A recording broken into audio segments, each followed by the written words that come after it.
Testing. Check, check. Just doing an audio check, folks, if you're tuned in early. Pre-game should start in about, say, at 4:20 while Neenah wraps up their infield outfield.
Good afternoon, baseball fans, and welcome to Kaukauna High School for a pivotal FVA matchup here this afternoon between the Neenah Rockets and the hosting Kaukauna Galloping Ghosts. My name is Gunnar Zippert. I'll be with you for today's game. On the call and production side of this afternoon's broadcast, both teams have wrapped up their infield-outfield. We do have about 10 minutes until first pitch, however, so I think we're waiting on the softball infield-outfield to wrap up as we're going to do a coordinated national anthem. And while we wait for that, let's get to know these teams a little bit. Neenah comes in as the number 14 ranked team in the state by the Baseball Coaches Association. They are 15-6 overall, 11-3 in FVA conference play, tied for second in the conference with Kaukauna, just 2 games back of Kimberly. Kaukauna comes in ranked number 17 by the Coaches Association, 14-5, 2 less games played than Neenah, 1 less win, 1 less loss. Also 11-3 in conference, 2 games back of the 13-1 Papermakers. Today's game vital for either of these teams if they're going to want to make up the gap between themselves and Kimberly. Both of these teams will see Kimberly to over the last stretch of conference games. Kaukauna plays at Kimberly on Thursday, and Neenah will see the Papermakers next Tuesday on the road. So Kimberly with a 2-game lead, but certainly the conference championship not wrapped up yet. When these two teams, Kaukauna and Neenah, met at Neenah High School, we had that game on Zaleski Sports. It was all Rockets in a dominant 10-0 victory in 5 innings. Ever since that loss, and then a few after that one for Kaukauna, they lost to Kimberly and then Hortonville after that game. The Ghosts have been on a roll. They've won 7 FVA games in a row in their last 10 games. The Ghosts are 7-3. Neenah has won their last 6 FVA games in a row and 9 of their last 10 conference matchups, and they are 7-0 on the road in FVA games. The Rockets overall 8-2 in their last 10 games, dropping a couple of non-conference games in there. Both teams have Kimberly on the schedule. Neenah will also have to play Fond du Lac on Thursday and Appleton North next Thursday. The Lightning on a bit of a skid right now, but they were one of the top teams in the conference, and Neenah was able to beat them on the road earlier in the season, as well as beating Fond du Lac on the road earlier in the season. They'll have both of those teams coming up at home, sandwiched in between those a road date at Kimberly at Sunset Park. Kaukauna's remaining conference schedule, they'll be at Kimberly on Thursday, as I previously mentioned. Then next Tuesday, a game that we'll have on Zaleski Sports, a big matchup between the Galloping Ghosts and the Hortonville Polar Bears, currently ranked 13th in the state. And then the conference schedule will wrap up for the Ghosts at Oshkosh North next Thursday the 28th, and then a non-conference game at Manitowoc Lincoln on Friday. Neenah with another non-conference game to finish their season as well, Saturday the 30th against Whitefish Bay. These teams are in different sectionals come playoff time. Kaukauna's in Sectional 2, along with Kimberly and Hortonville, as well as other top teams like De Pere and Bayport and Appleton North. Neenah is in Sectional 4 with the top team in the state currently, Germantown, as well as West Bend West, another ranked team, and then a couple other squads from the FVA, Oshkosh North, Oshkosh West, Appleton East, and Fond du Lac. Umpire meeting between head coaches Michael Jenkins of Kaukauna and Aaron Nelson of Neenah. Both of these coaches started the same season. They're in their 4th years, respectively. First years back in 2023, good friends. And we're ready to go. Here is Will Pauls on the public address announcing for today's game. Good afternoon, baseball fans. Welcome to Kaukauna High School for tonight's varsity conference game between the visiting Rockets of Neenah High School and our very own Kaukauna Galloping Ghosts. We'd like to welcome as our guests today players, coaches, and fans from Neenah High School. Both schools in the WIAA require good sportsmanship by student-athletes, coaches, and spectators at education-based interscholastic events. We require your cooperation in supporting the participants and officials. Profanity, racial, sexist, or ethnic comments or other intimidating or taunting actions will not be tolerated and are grounds for removal from the heading competition. Please enjoy the game in a positive manner. Now the starting lineup for the Neenah Rockets. Batting first and second, the pitcher, number 6, Gus Weinholzer. Batting third, the first baseman, number 24, Cal Juckum. Batting fourth, the right fielder, number 7, Ethan Hellingren. Batting fifth, the third baseman, number 5, Landon Shepard. Batting sixth, the designated hitter, number 12, Henry St. Clair. Designated fielders, center field, number 1, James Whalen. Batting seventh and playing left field, number 20, Keegan Krieger. Batting eighth and the catcher, number 13, Levi Boyven. And batting ninth, the second baseman, number 10, Owen Pierre. The head coach of the Rockets is Aaron Nelson, assisted by Sam Merfricky, Gary Hertzfeld, and Chuck Mosley. And now, the starting lineup for your Kaukauna Galloping Ghosts. Batting first and playing center field, senior number 1, Braun Schaefer. Batting second and playing second, number 3, senior Caden Kress. Batting third and playing shortstop, junior number 8, Braden Jenkins. Batting fourth, the pitcher, number 13, senior Paxton Shue. Batting fifth, the right fielder, number 12, junior Quentin Gussman. Batting sixth, the third baseman, number 24, junior Bennett Geithner. Batting seventh, the first baseman, number 2, senior Terrence Seegers. Batting eighth, the catcher, number 6, senior Dylan Lobster. And batting ninth, the left fielder, number 18, junior Blake Vanderloo. The head coach for the Kaukauna Ghosts is Mr. Mike Jenkins, assisted by Al DeGroot, Riley Knack, and Colby Pike. The PA introductions for the softball game have just started. I believe they'll do... They're going to go through their regular announcements, and then I think they'll do the starting lineups after the anthem. Remains to be seen. Thank you to Will Pauls for doing the PA here on the baseball field. Our umpires today are Robert Delzer and David LeBlanc. You saw them meeting with coaches Nelson and Jenkins pregame. Almost ready to go here between the Rockets and Kaukauna. The two teams locked at second in the FVA. And starting lineups for the softball game will go now. So we're waiting a little bit longer on the national anthem here.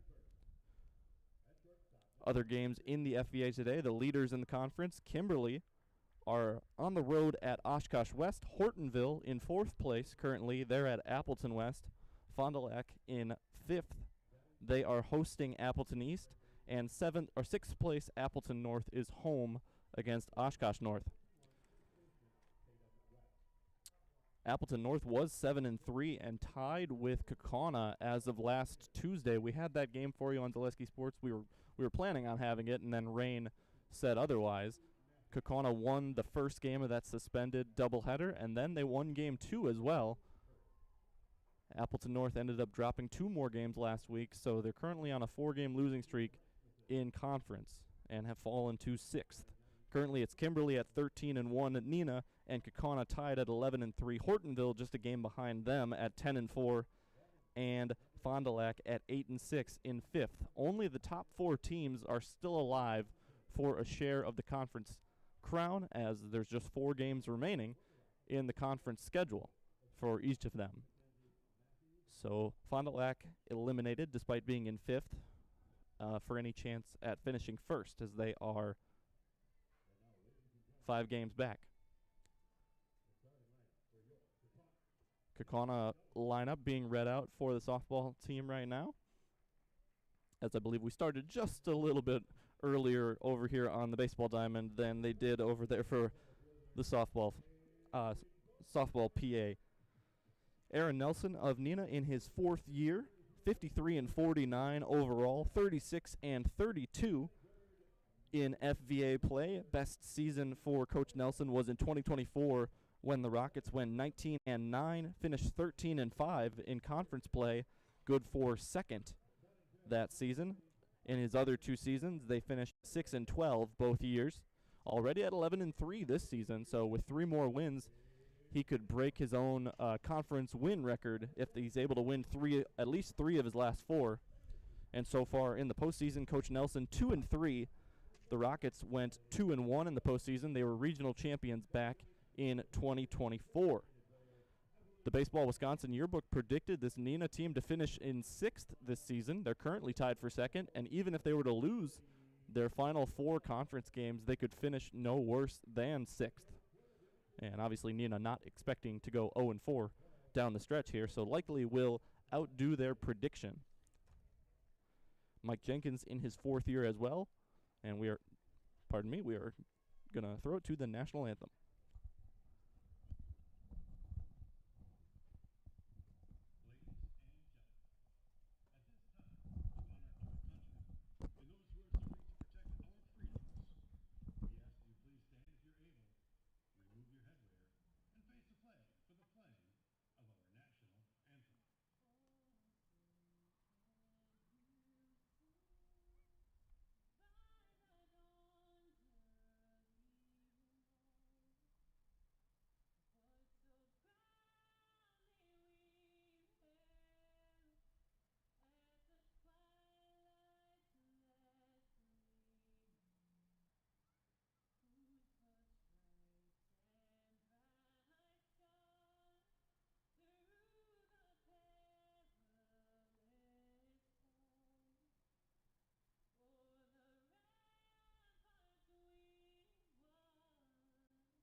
Apologies for the extended wait there, folks, as they try to just do one national anthem and it ends up one field's waiting on the other. We are ready to go, both on the softball dirt and here on the baseball diamond, as Paxton Shue takes the mound for his usual Tuesday conference start that we always seem to see him throw. The one game I did cover for Neenah this year where Paxton didn't throw was on a Thursday, and that was at Neenah. In that game, it was Braden Jenkins getting the start, and it's going to be Shue on the mound here today. The lefty, he'll be caught by Dylan Lotzer, his fellow senior. Around the infield, first baseman, senior Taryn Seegers. Senior Caden Kress at second base. I believe I'd been mistakenly calling Caden a junior almost all season. At third base, junior Bennett Geithner and his fellow junior playing shortstop, Braden Jenkins. In the outfield, it goes junior, senior, junior from left to right. Blake Vandeloo in left, Braun Schaefer in center, and Quentin Gustman, fresh off hitting a home run last Friday against Oshkosh West. He'll play right field. And a new development for this Kaukauna lineup, at least, is that Paxton Shue will be hitting for himself here this afternoon. Hit a walk-off home run at Appleton North last week. We had that on Zaleski Sports in the wrap-up of that suspended game against the Lightning, where Kaukauna was the home team because it started here at Kaukauna High School over a month ago. They picked things up in the 8th inning, tied 2-2. A scoreless 8th inning for both sides, and then a scoreless top of the 9th pitched by Paxton Shue against the Lightning, and then he walked it off on the Lightning's own field with a solo shot to left center. Kaukauna would end up winning the second game of that doubleheader as the road team, 7-2. Shue was scheduled to pitch that game as well, but then a rain delay struck, and they didn't want Paxton to throw after that lengthy stoppage. So it ended up being Braun Schaefer. Shortstop number 2, Matt Krause. Braun Schaefer pitched the majority of that game, and then Carson Gates came in to finish it as Kaukauna beat Appleton North 7-2. And then they picked up 2 more wins last week, so 4-0 in conference. Dropped a non-conference game on last Monday, but the Ghosts are riding high, as are the Neenah Rockets, coming in, winning their last 6 conference matchups, and they're undefeated on the road in conference this season. Mac Kraus, the leadoff man, takes the ball on a breaker. This breaker is in the zone and popped up. Seegers is going to give it a look down the foul line, and it's going to be into the fence, I believe. Seegers might have had a play on it, but it also was careening back towards fair territory. A tough play, as I realize I need to zoom out a bit. So it'll be 1-1. Mac Kraus also committed to Madison Junior College, so he'll be teammates with Brown Schaefer next year, as well as a couple other players we've seen from the Fox Valley this spring season. Fastball is going to be outside from Paxton Shue, the future State College of Florida junior college pitcher, a great junior college program in Bradenton on the west side of the state. The 2-1 is in there and hit to center field. Schaefer's back on it. It's over his head and gone! Matt Kraus with a leadoff home run for the Rockets. They strike first. He'll touch them all, and it's 1-0 Neenah.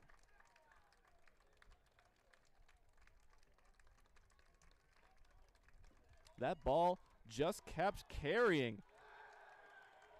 I thought at first that Schaefer maybe had a play on it, making an athletic catch at the wall. Pitcher number 6, Gus Weinholzer. Then I thought it might hit the wall and go for extra bases, but that ball just kept sailing out to right center field as Kraus was able to backspin that one and give his team a 1-0 lead. Grounder to third here off the bat of Gus Weinholzer. Good throw from Geithner for the first out of the day. Now batting first baseman number 24, Cal Juckham. So Kraus goes yard, and then a 5-3 ground out as Shue gets right back to work and throws a strike and induces a ground out. Cal Juckham playing first base today. He was amazing on the mound. In the previous meeting between these two teams, he went 5 innings of scoreless ball, allowed just 2 hits, and struck out 8. Didn't walk any. Today, Cal's going to play first base, and he takes the ball low. Shue falls behind 2-0. Cal was a second-team all-conference selection last year. It'll be Gus Weinholzer on the mound for the Rockets today. He just grounded out from the 2-hole. And one thing that stuck with me from that game in Neenah, the Rocket dugout very loud. And they're, especially for Cal Juckham, they really like cheering on one of their senior leaders. That's going to catch the outside corner. A very delayed strike call there. So a leadoff homer for Kraus and then a ground out. Can Shue battle back here? 3-1 is in there, and the count is full.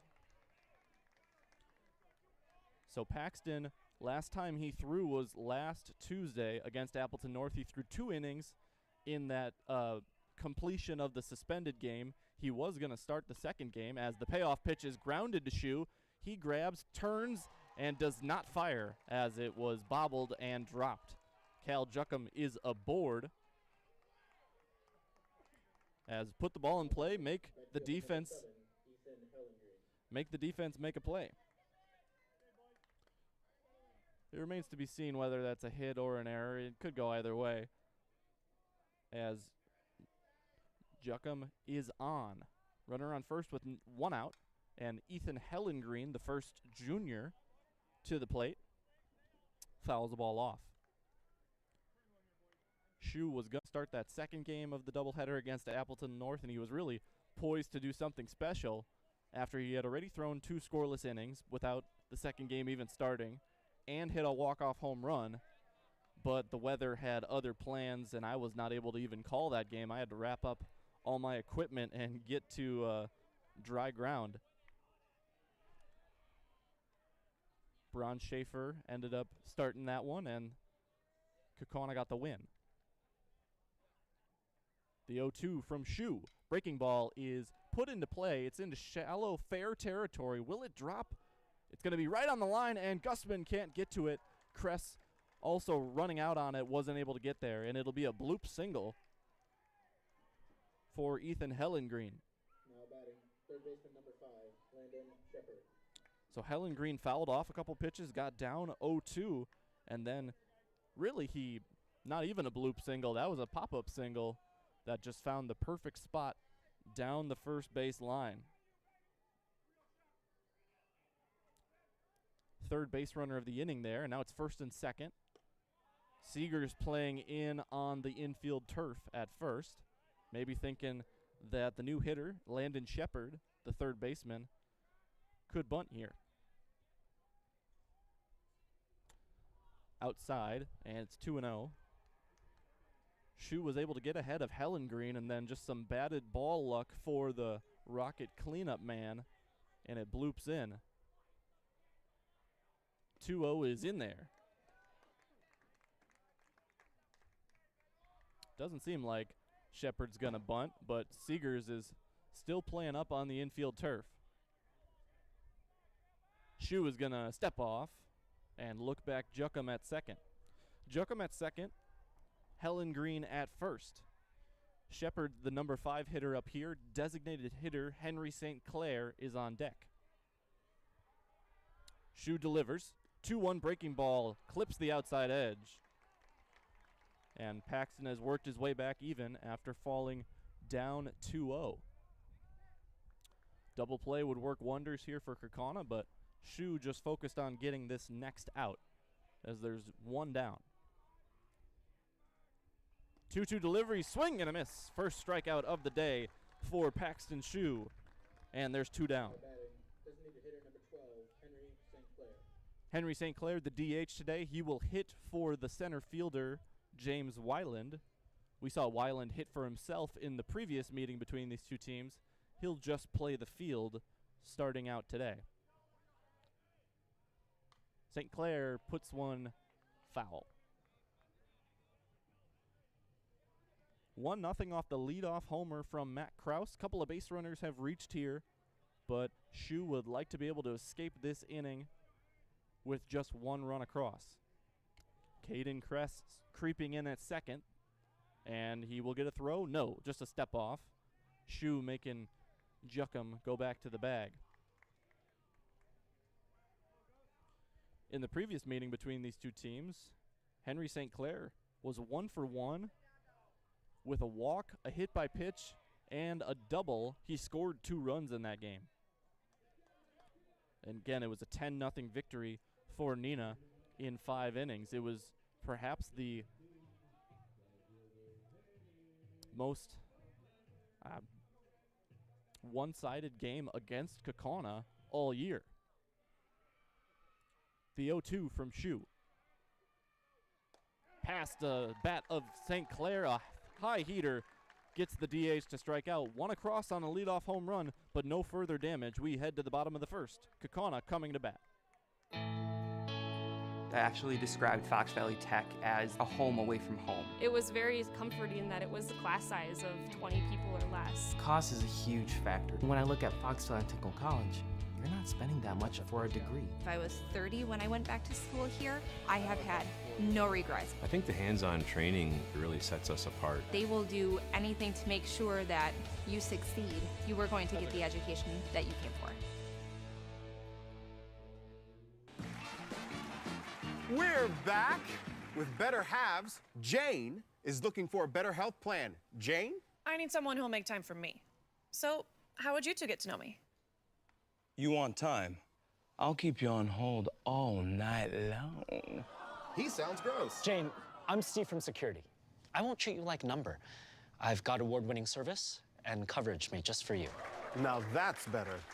Next up, networks. I actually described Fox Valley Tech as a home away from home. It was very comforting that it was a class size of 20 people or less.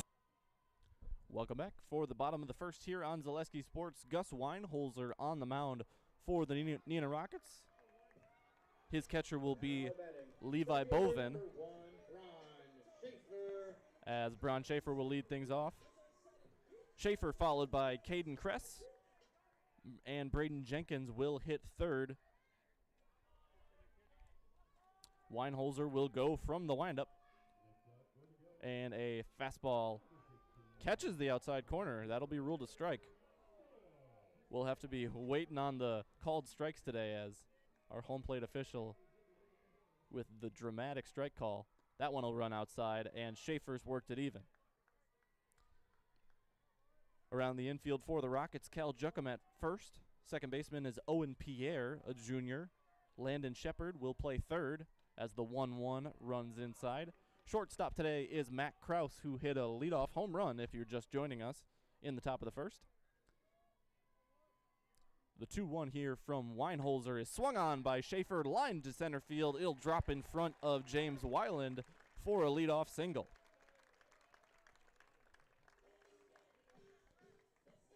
As Caden Kress comes to the plate, the outfield for the Neenah Rockets. In left field, the senior Keegan Krieger. In center field, James Weiland. And in right, Ethan Hellengreen, who had a single in the first. Caden Kress comes up with a leadoff man on, nobody out. Fastball is outside, and it's clear that Weinholzer and his catcher Bovin have their eyes on Schaefer over at first. Braun, a supreme threat to steal. Kress lines it back up the middle, and a ground ball gets through. Another single right up the gut for the Galloping Ghosts. And they've got two on with nobody out.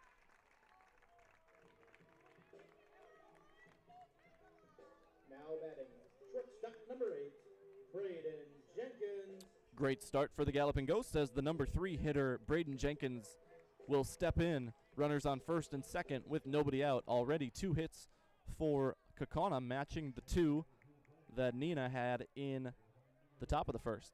Schaefer gets a big secondary lead. Braden Jenkins bunts it foul down the third base line.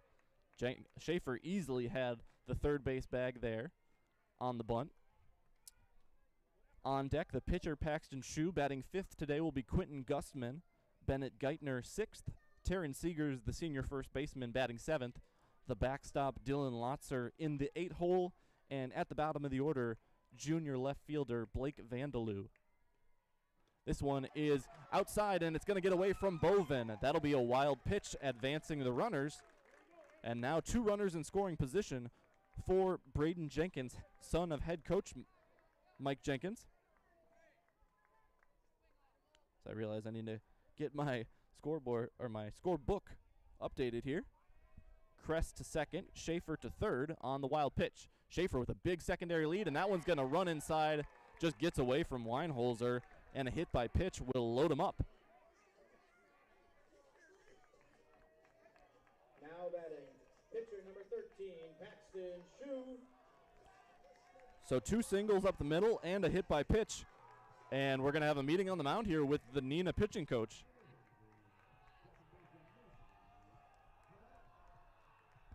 Each year, more than 6,000 high school students get a head start on their college education thanks to dual credit classes made possible by Fox Valley Technical College. These are college-level courses that high school students take for free, saving on average more than $600 per student. Learn more at fvtc.edu/gettechnical. Pitching coach for Neenah out there meeting with the starter for today's game, Gus Weinholzer. He's got the bases loaded and nobody out. I don't have a pitching coach designated here, but the assistant coaches for Aaron Nelson are Sam Marhefke, Gary Hersfeld, and Chuck Mosley. Gary Hersfeld, the most tenured of any of the coaches. He's in his 11th season. Bases loaded for Paxton Shue. He grounds a ball foul. And we'll do it again. 0-1. So Shue had maybe 10 at-bats all year before last week's games against Appleton North. Last week he hit a walk-off homer against Appleton North and then hit another one on Friday, I believe, against Oshkosh West. So Shue has found himself in the lineup, even if it's going to be his arm that takes him to the next level. 1-1 is swung on and missed. Good breaking ball from Weinholzer. And at this point, Weinholzer can't be thinking about getting out of this inning unscathed, but if he's going to do that, he needs to get a strikeout here. Fastball is outside. Count is even, 2-2.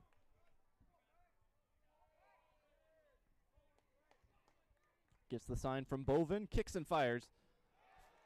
Fastball is just outside. I was waiting on perhaps the home plate umpire was ready to signal. That fastball had some cut on it. Might have even been a hard slider.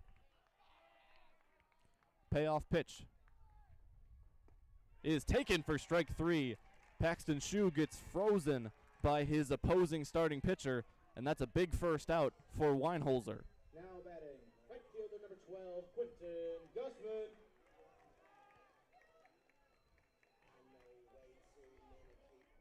Runners stay put. Schaefer at third, Kress at second, Jenkins at first. Big cut by Quentin Gussman on the first pitch he sees. Gussman hit a home run last week against Oshkosh West as well. That's what won the Kaukauna the game, as they won by 10 runs in 5 innings. Carson Gates throwing a no-hitter in that outing on the mound against the Wildcats. The 1-1 to Gussman, the lefty hitter. Changeup is outside. Both of these teams trying to chase down Kimberly. The 2-1. Inside. Thought it maybe clipped the inside edge. And it's going to be 3-1. Weinholzer needs to deliver a strike here. Otherwise, he's going to tie this game up on a walk. The delivery is inside. Nearly hits Gussman. He'll take a base on balls, and we're tied. 1-1. Now batting, third baseman number 24, Bennett Geithner. RBI walk for Quentin Gussman. Schaefer scores. Kress to third, and Jenkins to second. Geithner thinks about swinging at a breaking ball. He'll take for a strike. You hear the dugout on the Kaukauna side getting rowdy after that first run. Geithner fouls it off, and he finds himself down 0-2.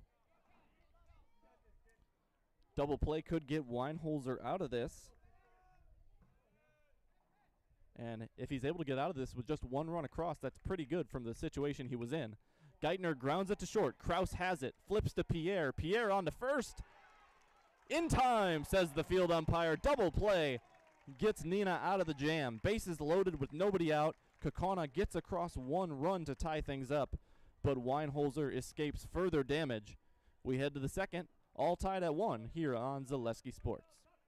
Need a game plan that delivers marketing victories? Bear Performance Marketing is your full-service partner for strategic success, offering comprehensive solutions that include brand development, social media marketing, branded products, and digital marketing.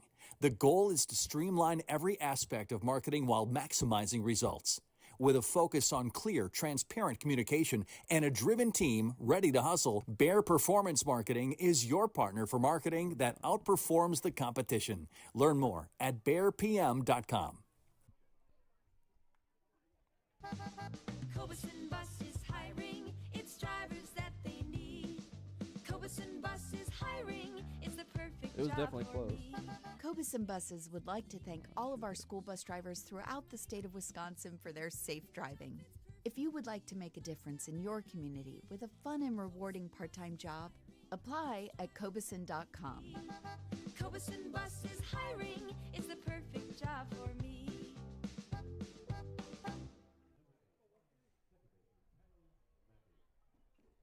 Welcome back on Zaleski Sports. To the top of the second we go, tied at 1. For Kaukauna in the bottom of the first, 1 run on 2 hits, no errors, and 2 left on after that double play gets Weinholzer out of the inning. Bases loaded, nobody out, and Gus does a nice job to escape with just 1 run across on the bases loaded walk. Now batting, left fielder number 20, Keegan Prager. In the top of the first, it was 1 run on 2 hits for Neenah, 1 error, and 2 runners left on base. Number 7 hitter coming up here, Keegan Krieger, the left fielder, the lone player that wasn't in the starting lineup for the Rockets the first time these teams met. As he takes ball 1 from Paxton Shue. Shue gave up the leadoff homer to Matt Krause.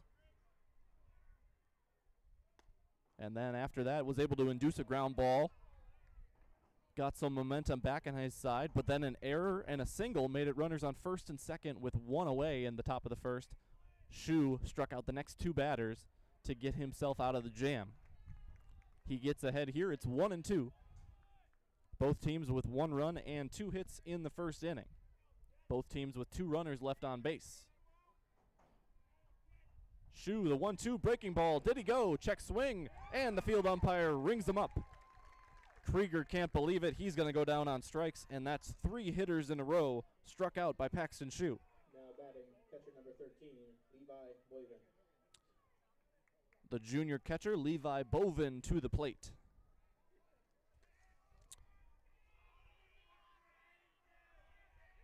First time facing the lefty Shue for him this afternoon. On deck is the bottom of the order man, number 9 hitter, second baseman Owen Pierre, as that ball's outside. And then back to the top of the order with Matt Krause, should either of these batters reach. Breaking ball is in for a strike. Travel Leaders Discovery, the presenting sponsor of today's game, specializes in creating personalized, unforgettable, and stress-free travel experiences for groups of all sizes. Travel Leaders Discovery is a full-service agency booking beach vacations, cruises, hotel only and air hotel, Disney, house rentals, business travel, romantic travel, and family vacations anywhere you want to go. Call Travel Leaders Discovery at 833-TL-TRIPS and visit www.tltrips.com. That's www.tltrips.com, 833-TL-TRIPS. Another strikeout for Paxton Shue, 4 in a row now. Strikes out 2 to end the top of the first, and has struck out a pair more to start the second. Owen Pierre, the last man he's yet to face, and that's going to be a ball upstairs with Mac Krause on deck. And if you're Shue, you just want to get to the dugout here by any means possible. Doesn't have to be a strikeout. You want to face Mac Krause with the bases empty and not with a runner on, even if there would be 2 outs. 1-1. Breaking ball in for a strike. Great looking pitch there from Shue, and he's a strike away from finishing a sterling second inning. Left on left, Shue to Pierre. Swing and a miss. Strikes out the side in the second. Paxton Shue with 5 Ks on the day, and he is rolling as we head to the bottom of the second. Kaukauna coming to bat. Good evening, folks. Matt LePay here. Ridgetop Exteriors is kicking off your roof replacement like pros. Old shingles off, decking down, ice and water guard set. Textbook protection. Underlayment follows. Sealed tight like an O-line. Valleys flashed. Shingles installed row by row. Captain ventilated. The crew scoops every nail, leaving no yard marker behind. This project's wrapped. Your turn to call the play at ridgetopexteriors.com.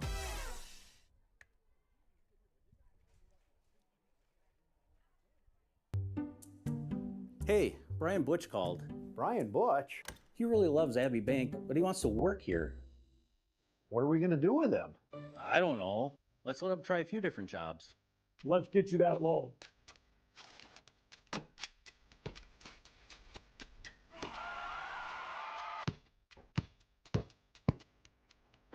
Brian, buddy, you're really good at basketball, but maybe leave the banking to us. Now batting, first baseman number 2, Darren Seegers.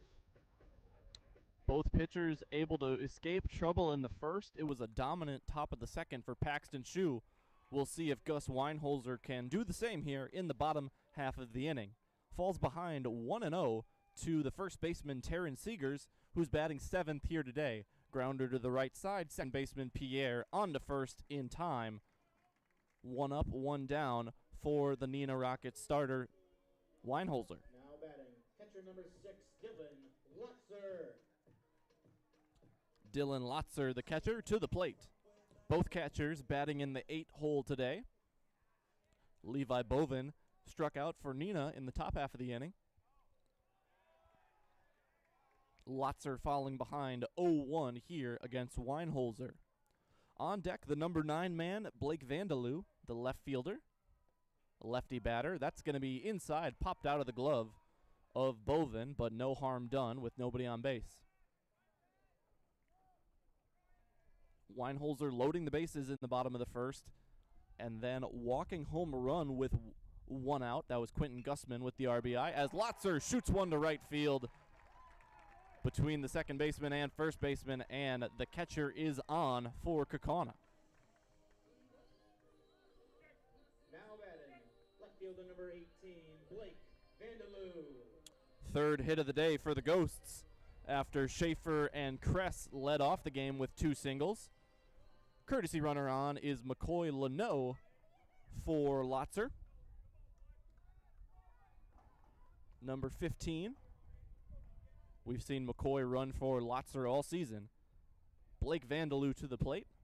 Blake batting in the number 9 position today. We had seen him bat second for most of the season, but a bit of a lineup shakeup in terms of the order over the last couple of weeks for Kaukauna. And, of course, the main shakeup is Paxton Shue into the lineup here today, hitting for himself. I'm unaware if Paxton hit.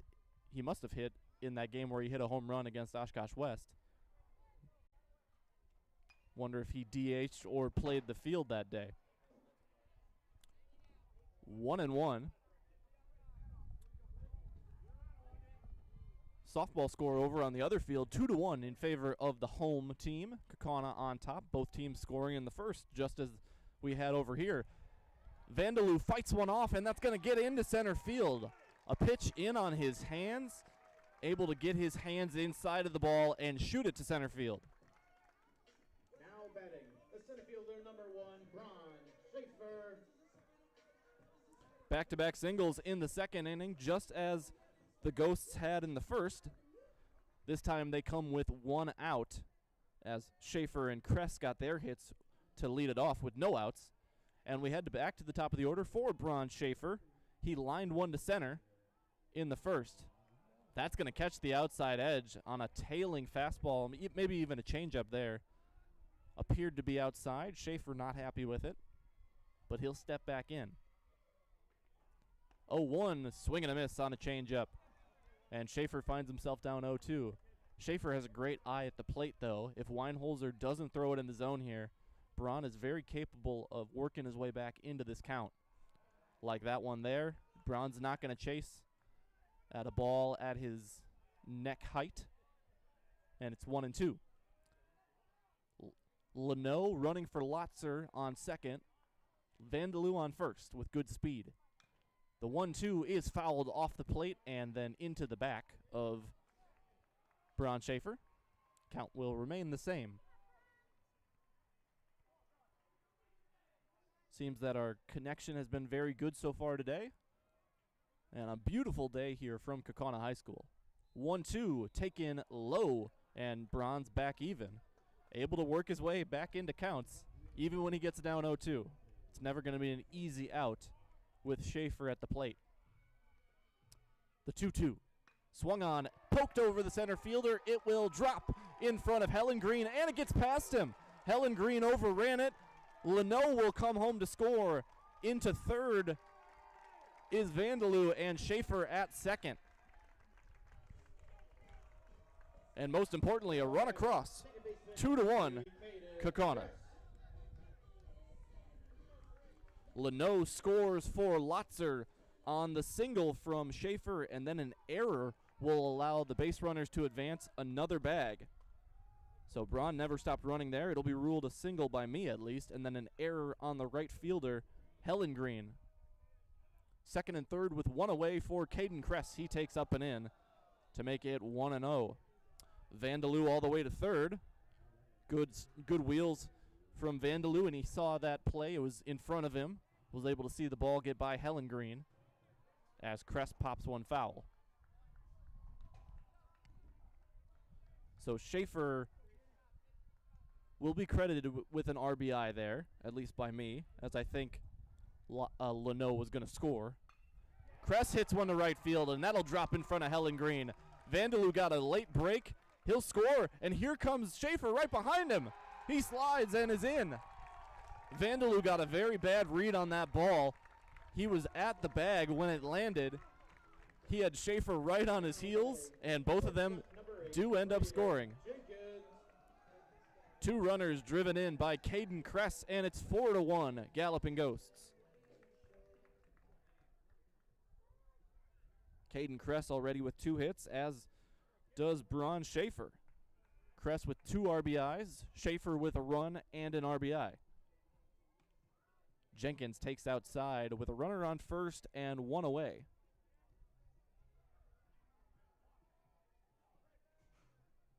Three runs across here in the bottom of the second for the Galloping Ghosts on 4 hits in a row, 4 singles in a row. Lotzer, Vandaloo, Schaefer, and now Kress.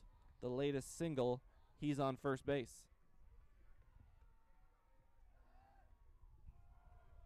Couple of checks over on the speedy second baseman, Kress.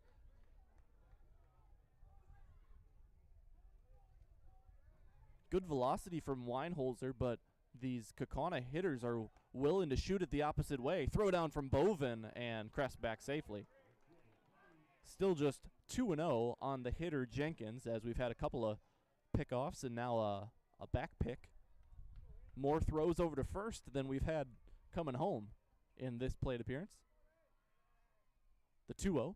Swung on by Jenkins, grounded to third. Shepard to Pierre, on to first for Juckham, not in time. Jenkins beats it out. Kress out at second for the second out of the inning.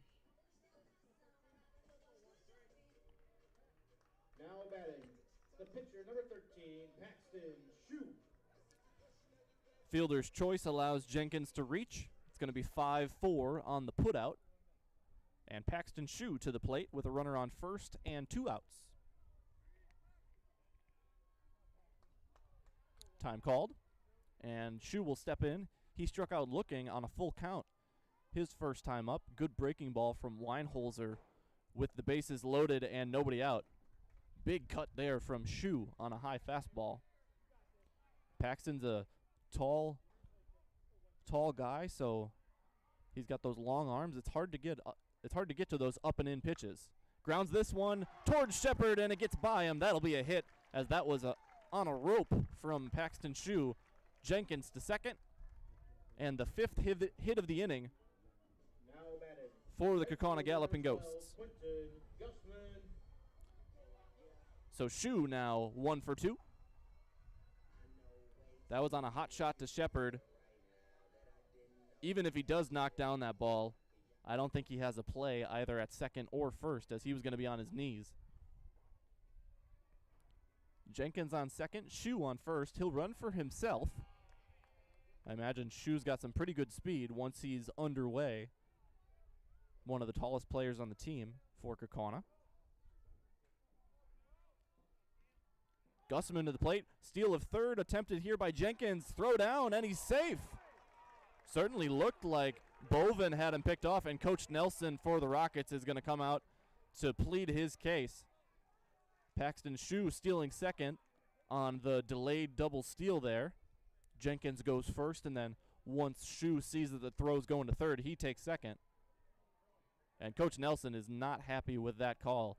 Throw certainly looked in time. I think Jenkins may have gotten around the tag.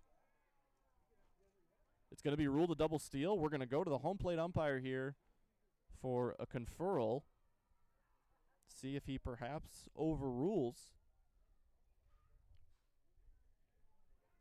Shue at the moment, Jenkins on third, Shue to second. They confer, and Coach Nelson's still waiting for the call, and we're not going to get one. The call stands. The pitch was a ball, so it is 2-0 to Gussman. First steal of the day for the Ghosts is a double steal. Change-up swing on a miss. Gussman 2-1. Shu and Jenkins now in scoring position.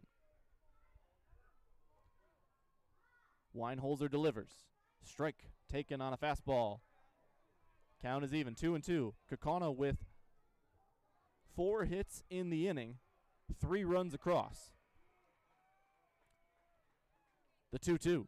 Low, and it's in front of Bovin, able to keep it in front of himself. Didn't see it initially, but Weinholzer lets him know. And the count is full. Runners will not be off with the pitch as there's no runner at first. Gussman with a hit here could be the biggest of the day for Kaukauna. The payoff. 3-2 is taken, and Gussman's got his second walk of the day. Had an RBI, bases loaded walk in the first, and now he will load the bases himself in the second. Third baseman number 24, Bennett Geithner. Geithner up to the plate. He grounded into a double play to end the first inning. And he laces one to center field. It's down. Jenkins scores. Shu around third. The throw is cut off. A 2-run single for the third baseman, Bennett Geithner. First pitch he saw with the bases loaded. I hadn't even had time to update the scoreboard. So now it's going to be runners on first and second. 2 more runs across. Geithner able to wash away that double play that ended the first. He's an aggressive swinger, will swing in that first pitch a lot. And this time gets his first hit of the day and drives in 2. Shu scores from second. Jenkins from third on the Bennett Geithner hit. Coach Aaron Nelson is going to come out now in the middle of an at-bat. You don't usually see a pitcher get pulled. We'll see if Weinholzer maybe sticks around for one more batter as his manager is going to confer with him here. 2 RBIs for Bennett Geithner and Caden Kress in this inning. Bron Schaefer drove in 1. And then Quentin Gussman had the RBI in the first. So 2 RBI for Kress and Geithner to lead the way for the Rockets. Weinholzer will stay on the bump here. 1-0 our count. 2 outs, runners on first and second.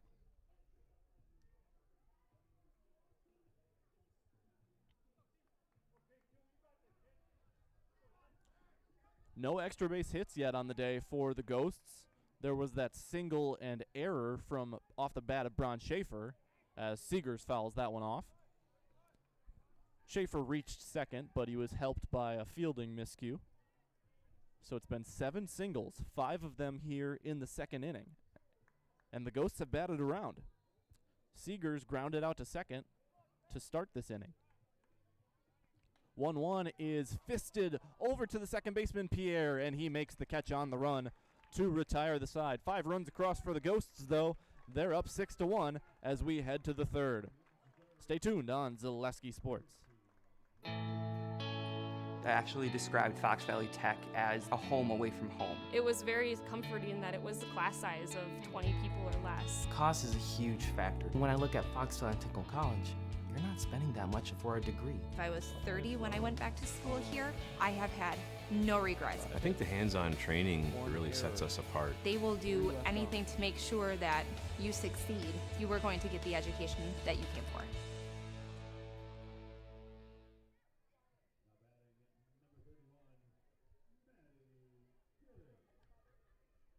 Is your business, church, or organization getting a fair deal on your copier contracts?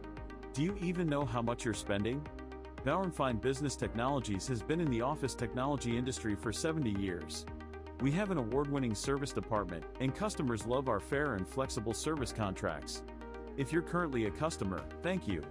If you currently work with one of our competitors, let's talk. We can tell you if you're overpaying or getting a good deal. BBT, we want to be the easiest vendor you work with. b-bt.com.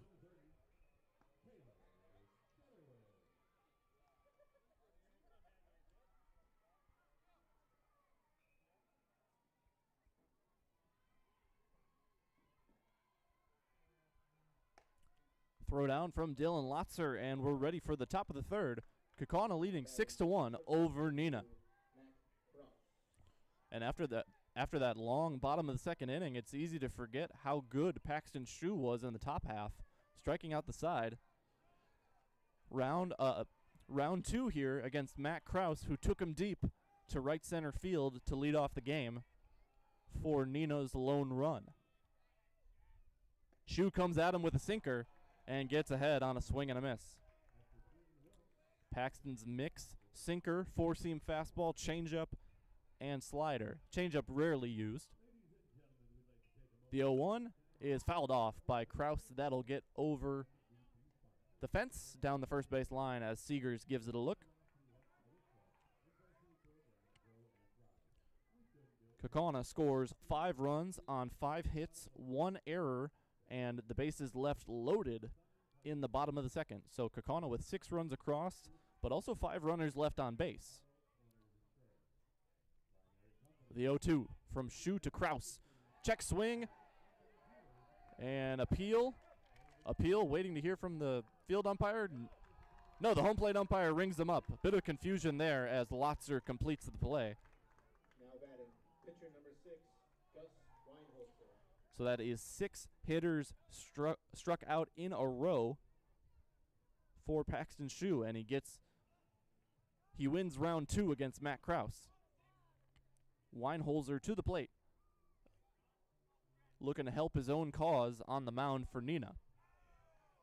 Although Weinholzer, we saw the mound visit from his manager towards the end of the bottom of the second. His day on the mound could be done. This one is fouled off, and Shue gets back even. About 60 degrees here at Kaukauna High School. Feels warmer. Not much of a breeze, thankfully. 1-1 coming from Shue to Weinholzer. Swing and a miss, and Shue 1 pitch away from getting his 7th strikeout in a row. Weinholzer grounded out to third base on the first pitch he saw in the first inning. 1-2, fastball, got him. Shue falls off the mound, but his pitch is good enough to retire Weinholzer on strikes. Now batting, first baseman number 24, Cal Juckham.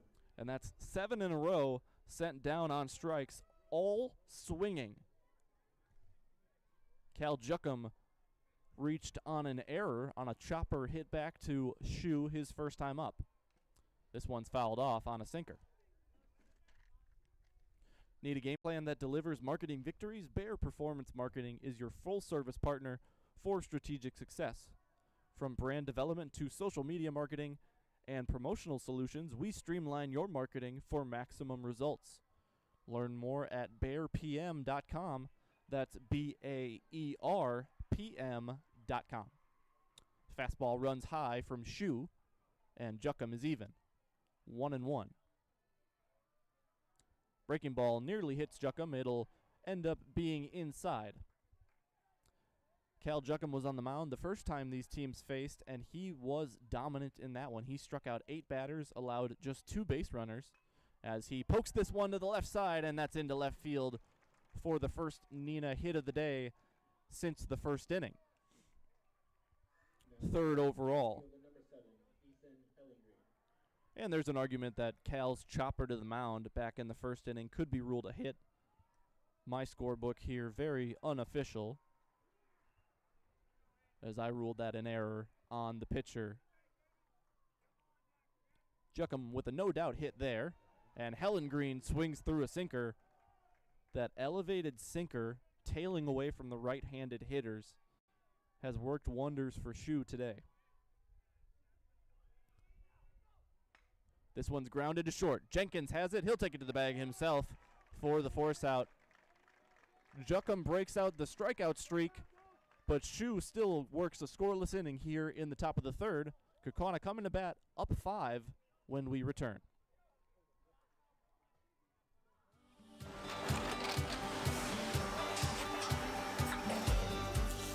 Good day. My name is Ken Hyman, and welcome to Nasonville Dairy here in central Wisconsin, Marshfield, Wisconsin, as a matter of fact.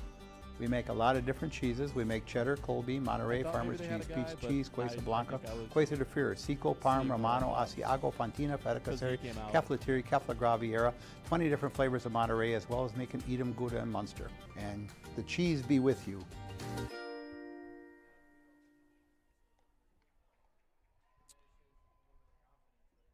He does that a lot. He has a bad first inning, and then However, and wherever you he want to gets it travel the together. world, I- Travel Leaders was he on the Discovery mound can when that help you Fond get get du Lac there. kid hit a homer? Beach vacations, He might family have been. trips, cruises, romantic getaways, Disney vacations, U.S. travel and business travel. Travel Leaders Discovery. Welcome back on Zaleski Sports. Bottom of the third with Dylan Lotzer, the hitter. Catcher number 6, Dylan Lotzer.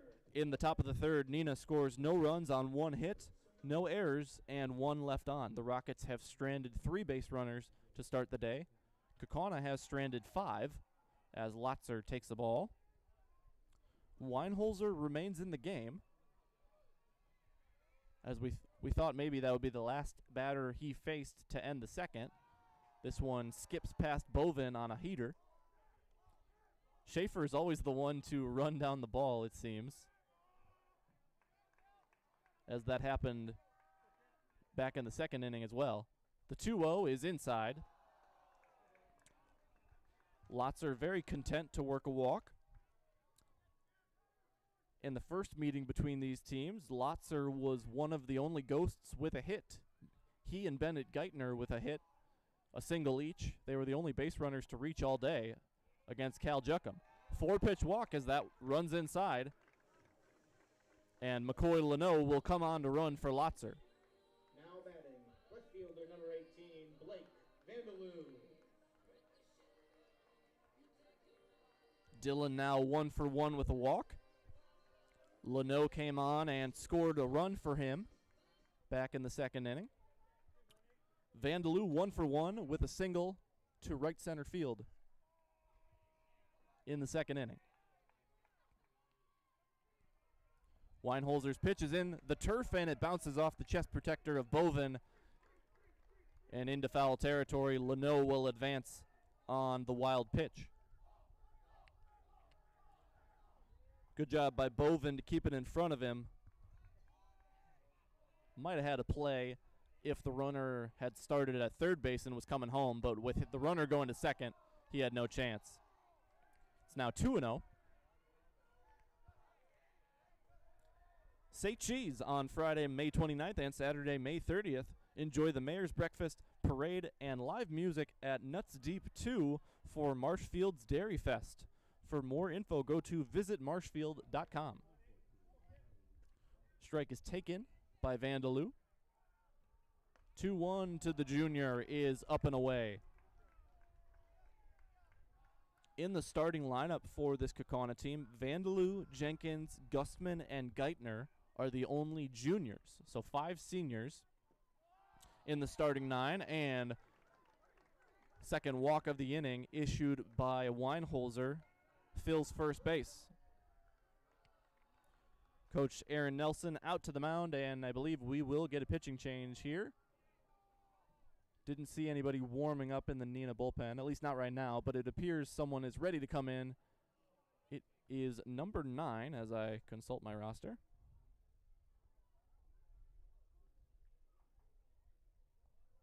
Weinholzer will stay in the game.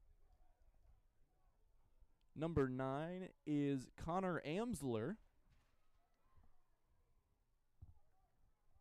He'll get loose here with runners on first and second, nobody out.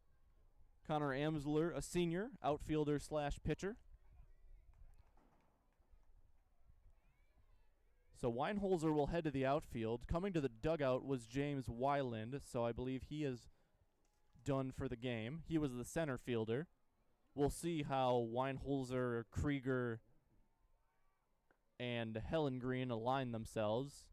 Certainly looks like Weinholzer's just going to be the center fielder here.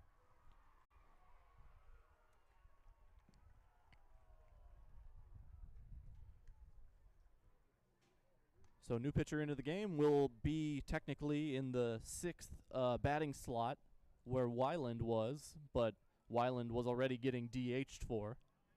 Henry St. Clair will stay in the game as the DH, I imagine. Number 9, Connor Amsler, another righty, on the mound for the Rockets.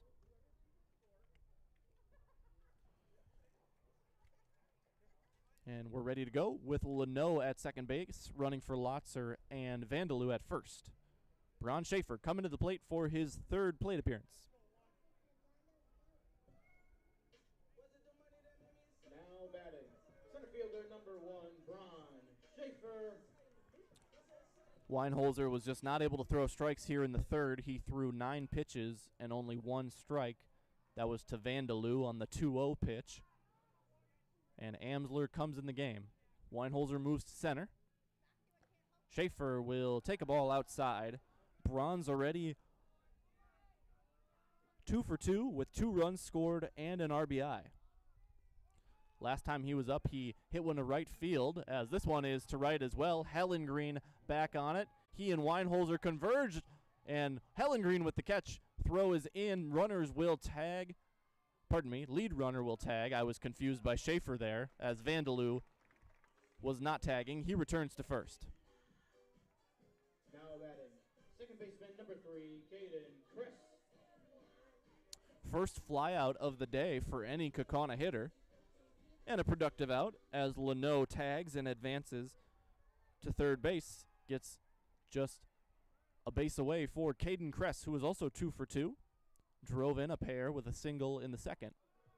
Amsler, pitch is delivered, and stealing second base is Vandaloo. Leno not breaking for the plate. So the first and third play, the throwdown was on there for Neenah. 0-1 the count. Vandaloo with a steal.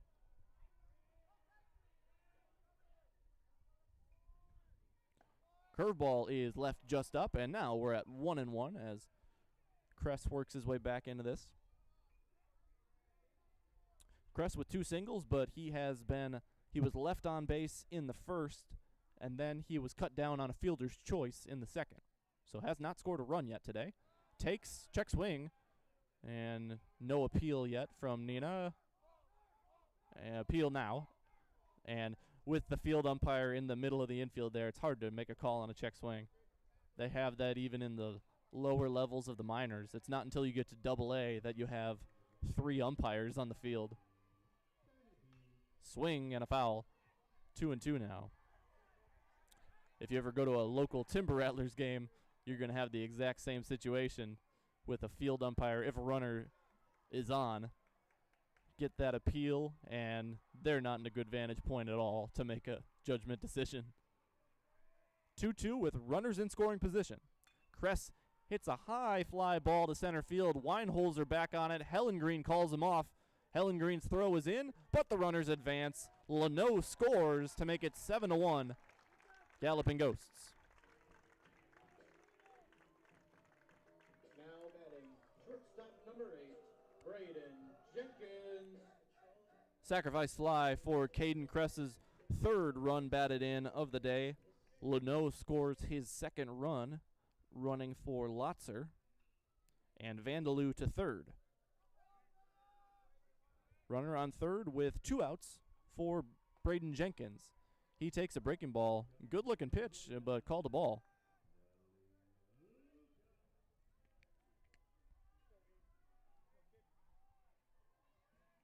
Seven to 1 our score as Amsler, the reliever, delivers. This one is skied to left field.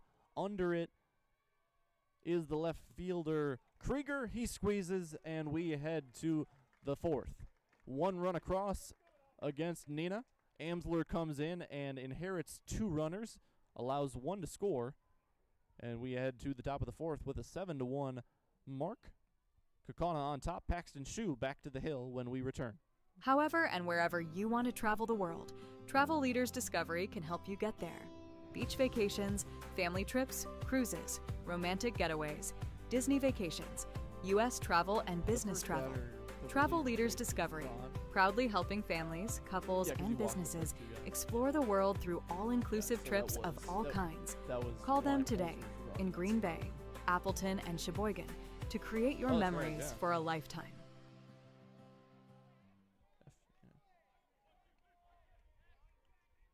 Join us for Marshfield's Dairy Fest. Say cheese! Kick things off on Friday, May 29th with the Mayor's Breakfast from 5:30 to 9:30 a.m. Then at 5 p.m., head to Columbia Park for a night of family-friendly entertainment, including the play, Winnie the Pooh, and Friends. The fun continues on Saturday, May 30th with the parade at 11 a.m. Afterward, make your way to Wenzel Family Plaza for more activities. Be sure to explore the craft show at Chestnut and West 3rd Street, and while you're there, stop by the Pie and Ice Cream Social at the Upham Mansion. Wrap up the day at the Outdoor Beer Garden, hosted by Nuts Deep 2, featuring live music. For more information, go to visitmarshfield.com. 1 run on no hits. How about that? Huh.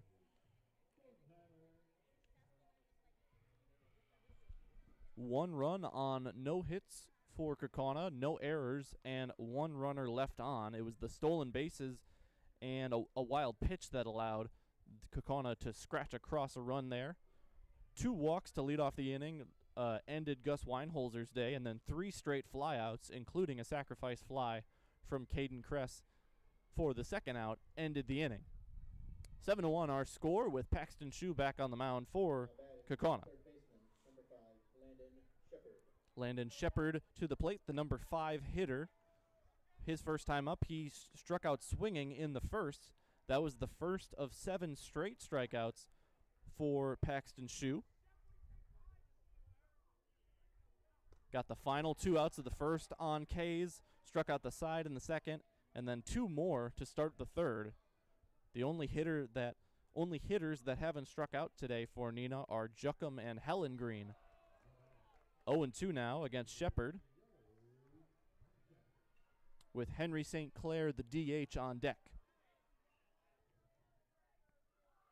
Shue with a changeup that runs outside. Thanks to our game day sponsors, Amplitel Technologies, Pagoni's Pizza, and Jexie's Restaurant. From the windup, swing and a miss. Throw down from Lotzer to complete the play, and that is strikeout number 8 for Paxton Shue. Now batting, designated hitter number 12, Henry St. Clair. St. Clair to the plate, the number 6 batter in the lineup.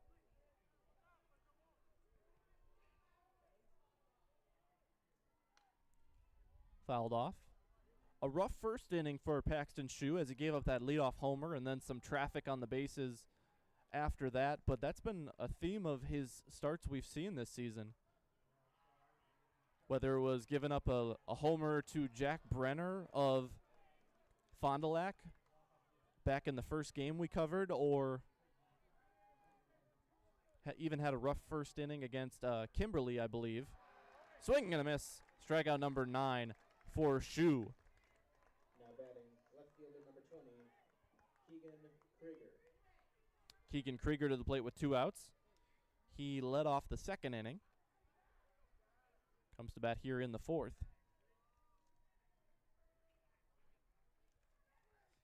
Swing and a foul tip. I was not thinking of the Kimberly game. I was thinking of the game against Oshkosh North. Paxton Shue allowed 2 runs in the first inning of that game, and then he was dominant for the rest of his outing. 0-1 and a check swing. Home plate umpire calls in favor of Shue. So Paxton sometimes just a little rough in the first inning, but then he really settles in. The 0-2. You could hear the grunt from Shue on the mound there on that fastball. It was left up and outside.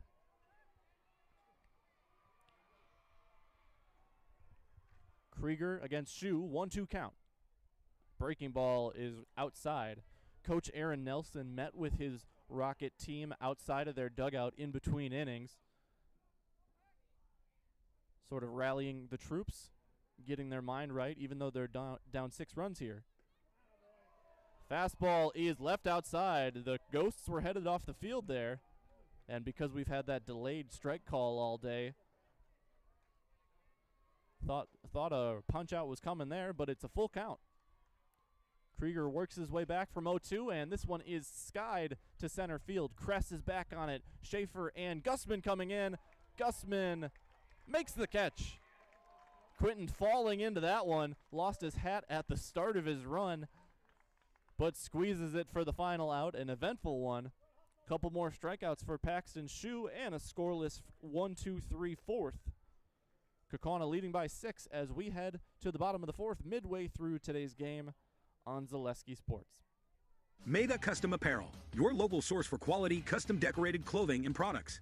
Discover a wide range of products from corporate casual wear to team uniforms, promotional items, sporting goods, and awards. Don't settle for less. With our in-house production, we will make your name or event stand out with custom sports jerseys, branded cooler bags, and personalized can coolers. Celebrate team success with custom awards and promotional items. At Meda Custom Apparel, we put your brand first. Explore your options today at medacustom.com.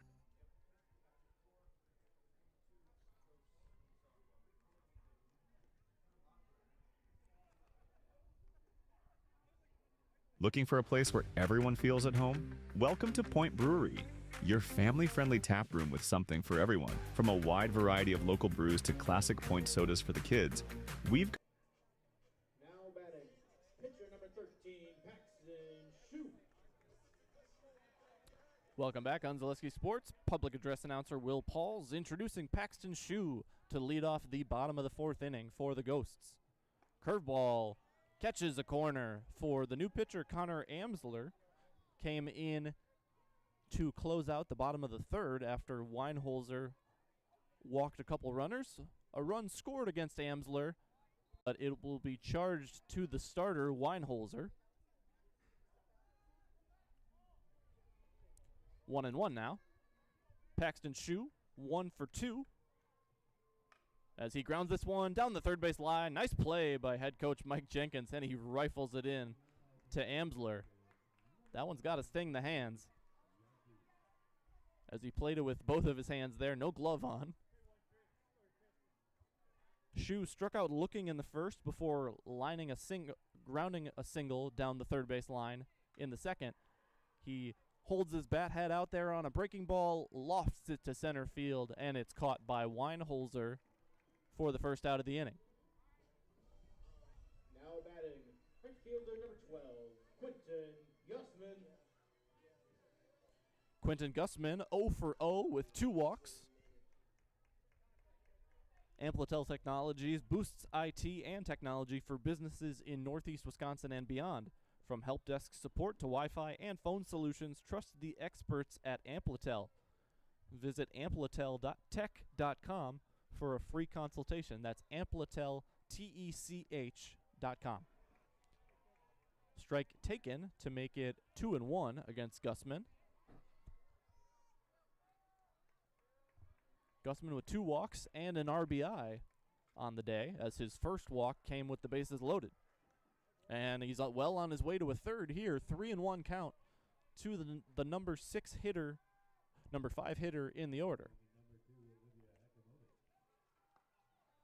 Oh, pardon me. That was the 2-1. I was mistaken. 3-1 now. Still, the point remains the same. Gussman on his way to working a walk. 3-1 swing and a miss. Either a sinker or a changeup there from Amsler. Amsler came in for Weinholzer with runners on first and second and nobody out. The 3-2 hits Gussman, so not his third walk, but a free pass all the same. Now batting, third baseman number 24, Bennett Geithner. So Gussman, 3 trips to the plate and yet to have an official at bat. 2 walks and a hit by pitch. Geithner with a grounded into a double play in the first inning, and then a single that plated 2 runs in the second. Braden Jenkins and Paxton Shue scoring on Geithner's single up the middle. That made it 6-1. Curveball is upstairs to make it 1-0. Runner on first base with 1 out. Amsler comes home with it. Fastball catches the outside edge. Taryn Seegers on deck.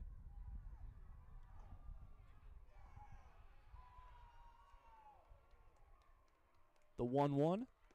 Breaking ball runs outside. See if Gussman gets on the move here. Has gotten a pretty big secondary lead off of Cal Juckham playing first base. 2-1 to Geithner.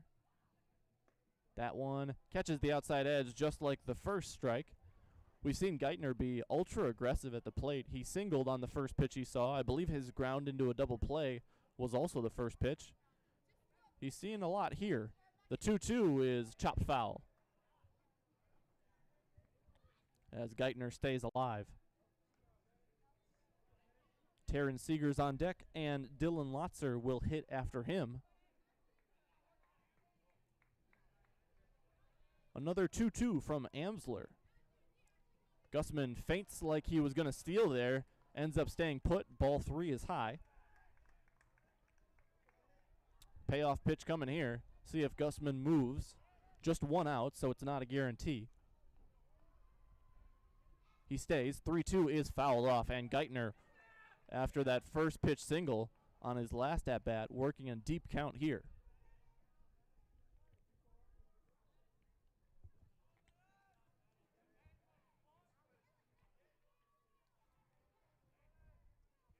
Gussman stays again. Breaking ball freezes Geithner. That one clips the top of the zone.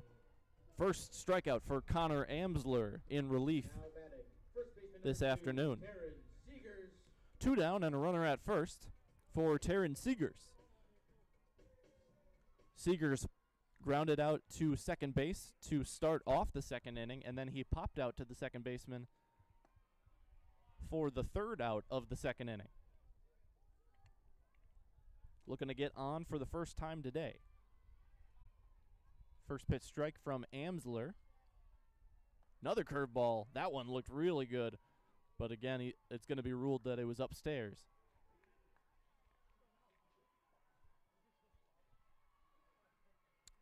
Both JV and varsity softball going on, as well as JV baseball practice. This one's lined up the middle, and again, Seegers hits it to the second baseman for an out.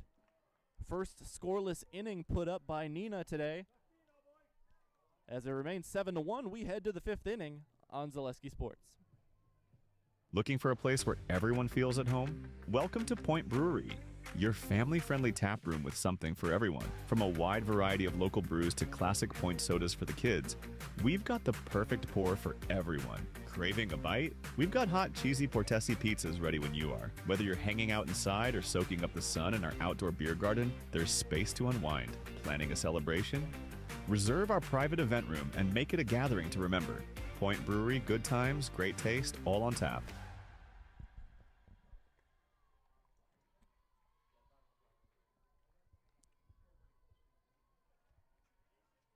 Help us create iron castings the world uses and trusts. At Wapaka Foundry, you're not just making parts. It's the pride in what you do, the quality of people beside you, and the career you create. What we make matters. Who makes them matters more. Join us. Cast your future at Wapaka Foundry. Visit jobs.wapakafoundry.com. Go Comets!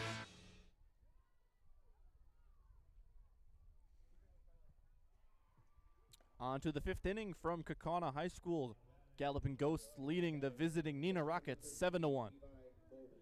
It'll be hitters 8, 9, and 1 for Neenah coming to the plate. Leading off, the catcher, Levi Bovin. Owen Pierre, the second baseman, a lefty hitter on deck, and then back to the top of the order for Matt Kraus, who led this game off with a solo home run. It's been all Ghosts since then, but a good start in the 5th for the Rockets as Bovin lines a single to center. Now batting, second baseman number 10, Owen Pierre. In the bottom of the 4th, it was no runs on no hits for the Ghosts, no errors, and a runner left on. Courtesy runner on for the catcher, Bovin, waiting to see a number. Number 19 running for him. First pitch from Shu to Pierre is upstairs. Pierre, spelled P-I-R-E, but I did verify. Pronounced Pierre. 1-0 now to Owen. That one catches an edge. We get a delayed strike call from the home plate umpire. Number 19, Max Miller, the courtesy runner for the catcher. Swing and a miss, and Shu is ahead 1-2. Paxton Shu with a rough first inning, a home run allowed, and then an error and a single after that. But ever since he got the second out of the first inning on a strikeout, he has been magnificent. 9 strikeouts on the day. And since that single in the first inning off the bat of Helen Green, just 2 base runners allowed. The 2-2 is inside on a breaker. Kaukauna faithful, not a fan of that call. Good pitching for Neenah the last 2 innings, as they have not allowed a hit. A run did come across to score. Miller heads to second. It's lined, knocked down by Geithner. His shades get in the way. He wasn't going to get to that ball in time. That'll be a single, I believe, as that was lined very hard. Now batting, shortstop number 2, Mac Kraus. So Kraus comes to the plate with 2 runners on and nobody out as Pierre reaches on a single. Would have been an amazing play for Geithner, but certainly cannot charge him with an error as that ball popped out of his glove. That was a hot shot off the bat. Kraus takes a breaking ball from Shu. It's been currently Shu and Kraus are 1-1 against each other today. A homer in the first and then a strikeout in the third. Round 3 here. Perhaps the rubber match as Paxton Shu's pitch count is getting up there. I don't know if he's going to make it around the Neenah order again to face Kraus a 4th time. He's up 0-2 here, looking to get the first out of the 5th. Breaking ball is low. Good eye from Kraus, future Madison College Wolfpack player. He'll be teammates with Bron Schaefer next year. The 1-2. Swing and a miss on a changeup. Great piece of pitching there from Paxton Shu for strikeout number 10. Number 6, Gus Weinholzer. Second time he's gotten Kraus on strikes. Gus Weinholzer to the plate. He is grounded out to third and struck out today. Runners on first and second with 1 away as the shadows start to play on the field here. I don't believe it's going to be affecting the batter or the pitcher as it's behind us. Over on the softball diamond, Kaukauna leads 4-2. That one runs outside from Shu. Paxton got himself into a little bit of trouble to start the 5th inning with 2 singles from the bottom of the order. Strikeout of Kraus to get out number 1. 1-1 is hit to right field. Gussman back on it towards the wall. It's off the wall. Gussman retrieves it as a run comes home. Miller rounding third, and Pierre will be held at third. It's an RBI double for Gus Weinholzer. Neenah's back on the board. It's 7-2. Now batting, first baseman number 24, Cal Junko. First hit of the day for Weinholzer, who was the starting pitcher for Neenah. Ended up only going about 2 innings plus 2 more batters. Big swing for him there. And that breaking ball will hit Juckham to load him up. RBI. Now batting, right fielder number 7, Ethan Hellengren. Helen Green will come to the plate with the bases loaded.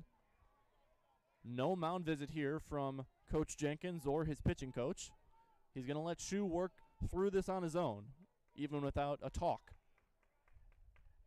Bases loaded, 1 out. Shu to Helen Green, and this is popped up. It's going to stay on the infield. Kress under it. Gussman coming in. Kress makes the play. Tagging up from third is Pierre. He's going to score, and now heading to third is Weinholzer. And he is safe.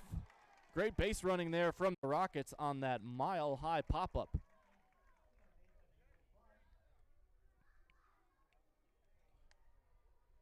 So I'm just catching up on my book here. Coach Jenkins is going to argue, I think maybe perhaps for an infield fly should have been called, but that was no sure catch off the bat of Caden Kress. Bases were loaded, so infield fly could have been called. had that been a routine pop-up, but that was not routine, the way Caden Crest played that.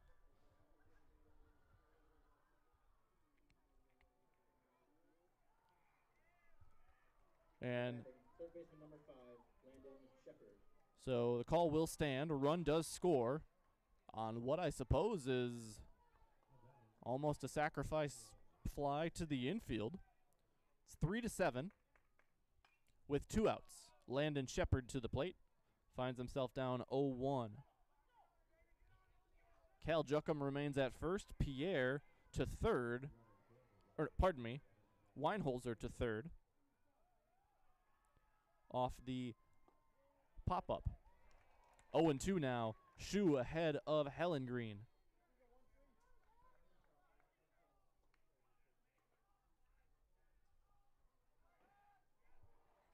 The 0-2 runner heading off for second is Juckham. He'll advance on defensive indifference, essentially. Game obviously not out of reach, so not your typical defensive indifference situation, but with 2 outs, they're focused on getting the hitter. Swing and a miss. Strikeout number 11 for Paxton Shu. He gives up a couple of runs. Neenah scratches across runs 2 and 3. Kaukauna leads by 4 as we head to the bottom of the 5th.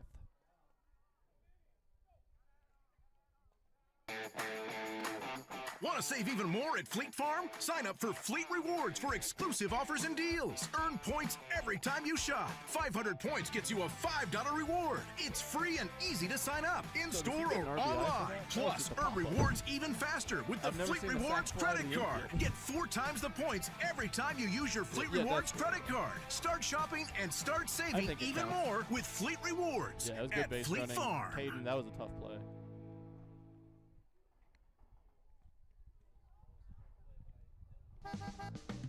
Oh yeah, trying to get the runner at third. It's drivers that they need.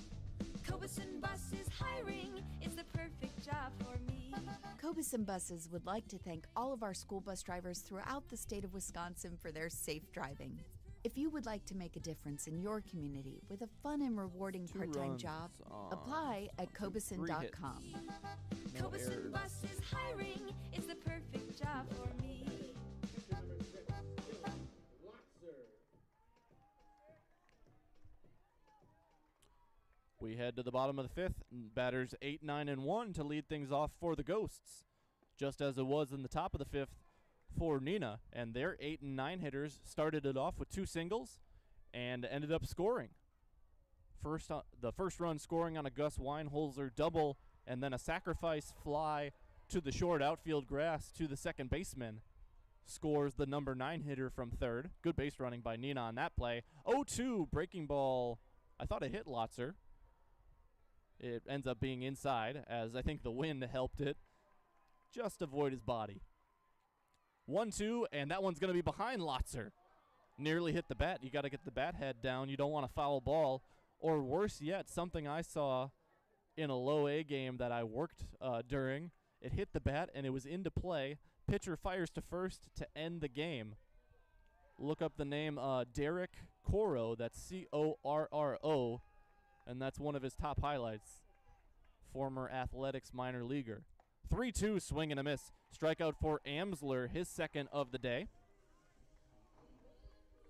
Now batting, left fielder number 18, Blake Vandeloo.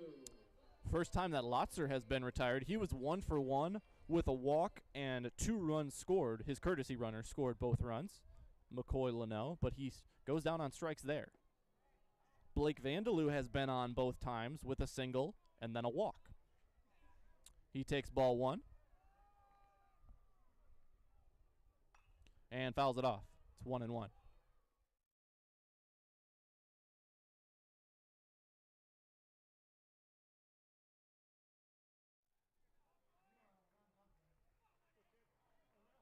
The pitch to Vandeloo is hit into left field. Krieger under it and makes the catch as Amsler retires yet another Ghosts batter. Now batting, center fielder number 1, Bron Schaefer. Amsler came in with runners on first and second in the 3rd inning And since he came in, he has retired all but one batter he has faced, 8 of 9. The lone runner he allowed was a hit by pitch to Quentin Gustman. He's got 2 strikeouts, a line out, and 5 flyouts. Fly ball pitcher, Connor Amsler. First batter he faced was Braun Schaefer in the 3rd inning. Got him to fly out to right field. That's going to be outside, and it's now 2-1. Schaefer 2 for 3, with 2 runs scored and an RBI. That one is outside and low, and Braun looking to get on, perhaps via the walk this time. Caden Kress on deck.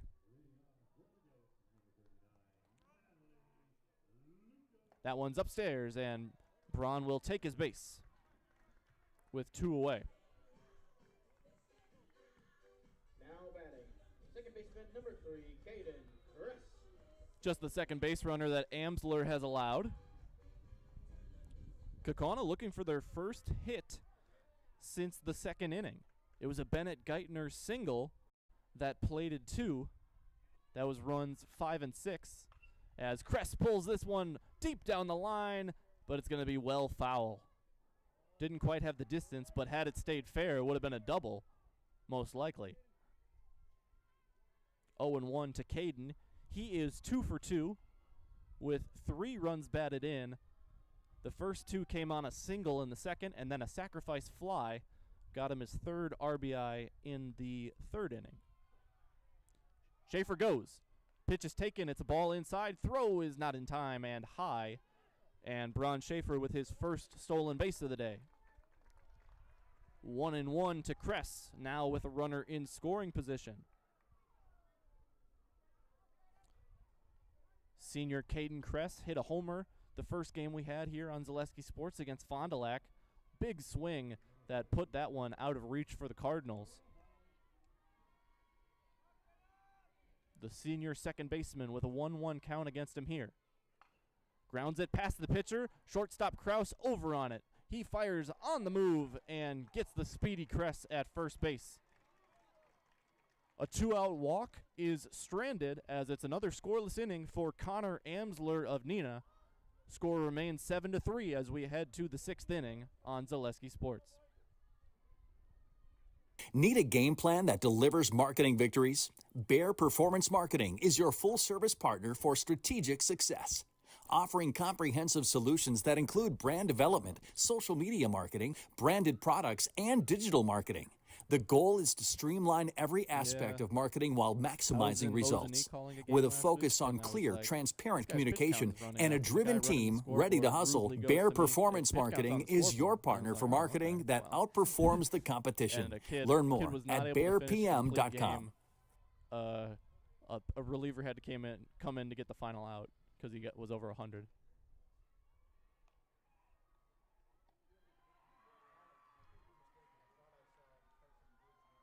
Oh, okay. That's interesting. Yeah, I think Coach said he came in and in relief last week too in the game against Appleton West.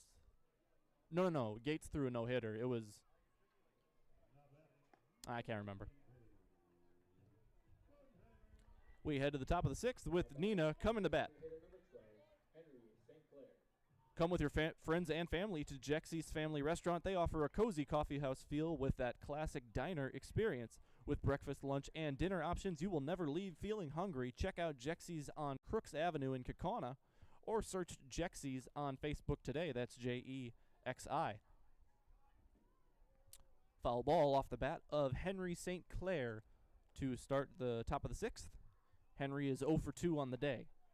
Paxton Shue back out for his 6th inning of work. Unaware of his pitch count, but it's got to be nearing 100. That one's inside. 2-0. Upcoming schedule for the Ghosts. Just trying to get a feel of how they might use their pitchers this week. Just the one more game this week. It's against Kimberly on the road on Thursday. That one's fouled off. I would imagine Carson Gates starting that one. as he's been the other top starter this season, as Bron Schaefer's been working his way back from injury. 1-2 outside. Schaefer did get a start last week, though, against Appleton North. He was able to, I believe, go 5 innings, Coach told me, before Gates came in to finish that one. And then Gates later in the week throwing a no-hitter against Oshkosh West. Against Appleton West, it was Braden Jenkins getting the start, and Chase Otradovic finished that one. Here on the mound, it's been Paxton Shue today, and that is strikeout number 12. Keegan Krieger to the plate, 0 for 2 with a strikeout and a flyout.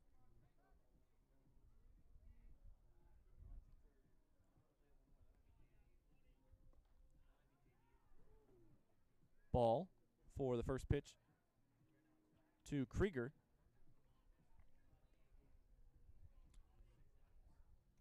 "1-0 is lined to the left center gap. It's going to get down. Vandaloo over on it, cuts it off, and he'll hold Krieger to a single. Hard hit, but a nice job by Vandaloo to get over on that one to limit the damage. 6th hit of the day for Neenah. A 1-out single for Keegan Krieger, his first time on today. Levi Bovin singled up the middle to lead off the 5th inning. Came around to score, or his courtesy runner did, Max Miller, as the catcher fouls one off.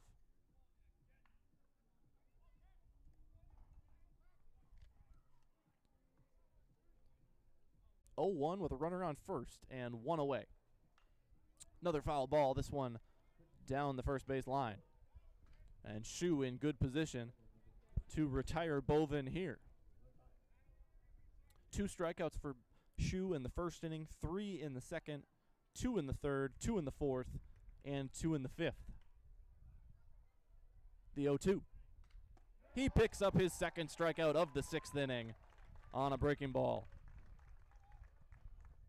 Owen Pierre to the plate with runner on first and 2 away. Pierre singled and scored his last time up.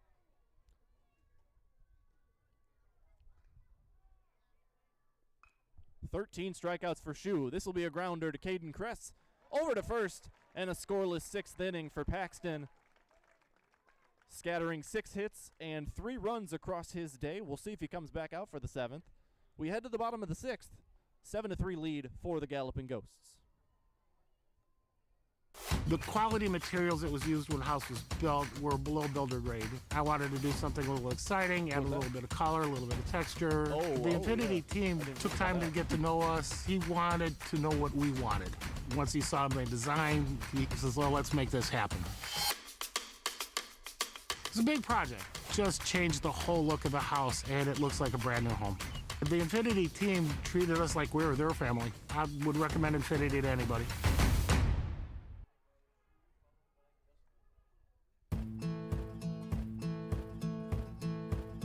From humble beginnings in 1904, the Wheatrick family has grown Grassland Dairy Products into one of the largest processors of butter in the nation.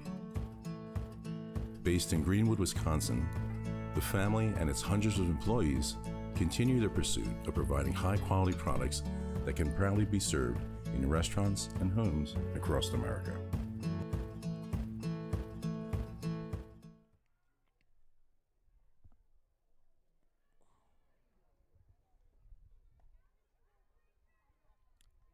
On to the bottom of the 6th, perhaps the last ups for Kaukauna as they lead by 4. Here against Neenah. Connor Amsler still on the mound for Neenah. He has done a great job in relief. Shortstop number 8, Braden Jenkins.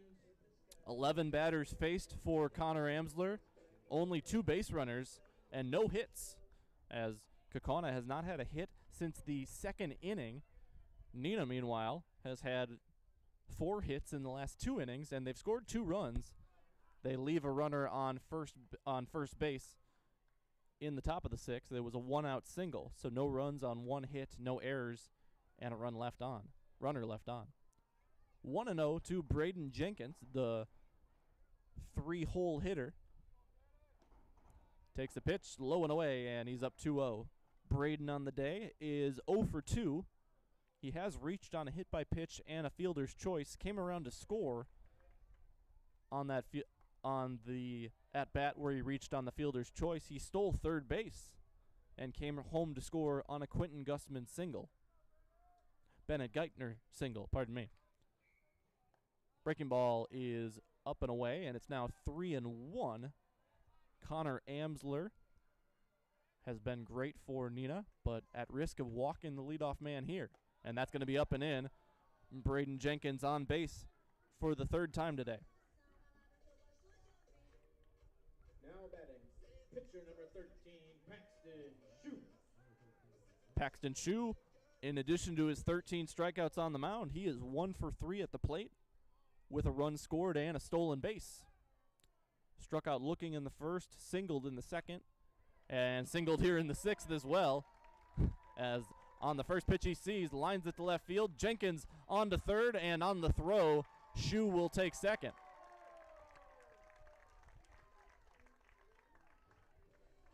Now batting, right fielder number 12, Quentin Gussman. The speed of Jenkins there, allowing Shue to take second after he laces a single to left center field.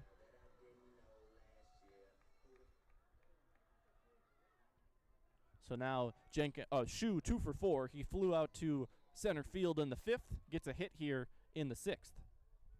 Or in the fourth, I should say. He flew out to center. Gussman 0 for 0 on the day. 2 walks and a hit by pitch. RBI back in the first inning on a bases loaded walk. Runners on second and third with nobody away. This is grounded to the right side, right at the first baseman, and we've got a pickle perhaps. They come home, and it's not going to be in time. Throw is offline. It was played by Juckum on the hop. He throws. He gets the out at first, throws home, but it pulls Bovin off the plate. I think Coach Jenkins had to make up his mind pretty quick there, as Shue was breaking for third the whole way, and he had to send Braden Jenkins home. And thankfully the throw was offline for Kaukauna. He scores easily. And it'll be an RBI ground out for Quentin Gussman on his first at-bat of the day. Ball number 1 to Bennett Geithner. 8-3 now as Kaukauna scores their first run since the third inning. Gets away from Bovin, and coming home to score is Paxton Shue. It's 9-3. On the wild pitch, Paxton Shue comes home.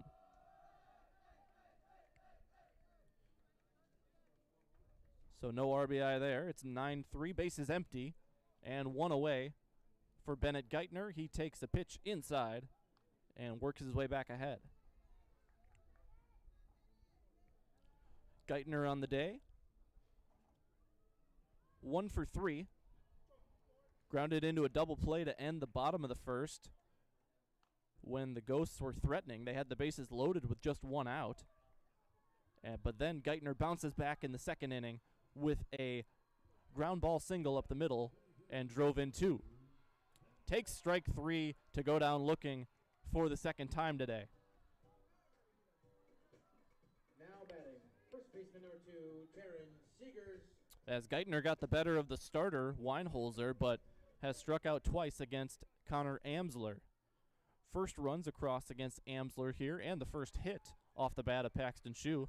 That was the Ghosts' first hit since the second inning. Seegers grounds one through the left side, and Terran Seegers is aboard. All of the Galloping Ghosts have reached base here this afternoon. Now batting, catcher number 6, Dylan Lotzer. 2-out single keeps things alive, as Terran Seegers is now 1 for 4. Lotzer 1 for 2 with a walk, 2 runs scored by his courtesy runner, McCoy Leno. Takes inside.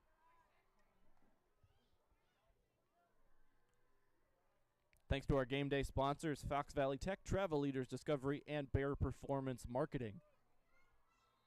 Neenah trying to limit the damage here in the bottom of the 6th. Strike delivered by Amsler. 1-1. Kaukauna with 2 more runs across. They've extended their lead back to 6 runs. It was 7-1. Neenah scored 2 in the top of the 5th to make it a 4-run game. But Kaukauna punches back with 2 more in the bottom of the 6th. 2-1 now as Amsler falls behind. Amsler with some quality relief innings here, but starting to lose control of the zone in the 1 inning where there's been runners on base, or significant traffic on base. He has stranded a couple of runners, 1 each in the 4th and the 5th. Lotzer takes the ball outside, and he'll walk for the 2nd time. He's on for the 3rd time. Now batting, left fielder number 18, Blake Vandeloo. Seegers advances to 2nd. Leno comes on to run for Lotzer, and Coach Aaron Nelson comes out. He will remove Amsler. That'll be the end of his day. James Weiland, the starting center fielder, he'll re-enter the game as the pitcher, and he'll re-enter in his normal spot as Amsler took his spot in the order. Both of them got DH'd for, however, by Henry St. Clair. Weiland looking to get loose here. We'll keep it here during the pitching change. Runners on 1st and 2nd with 2 outs.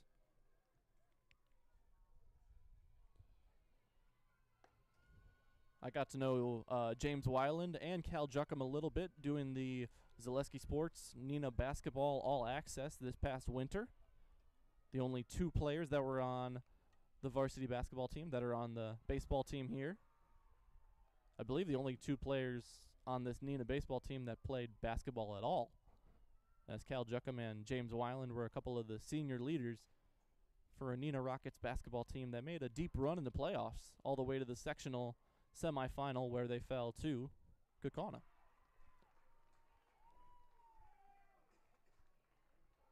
Weiland final warm-up pitch, and I believe we're nearly ready to go. He's got 1 more, pardon me. The batter he will face will be Blake Vandeloo. Blake on the day is 1 for 3 with a walk and 2 runs scored.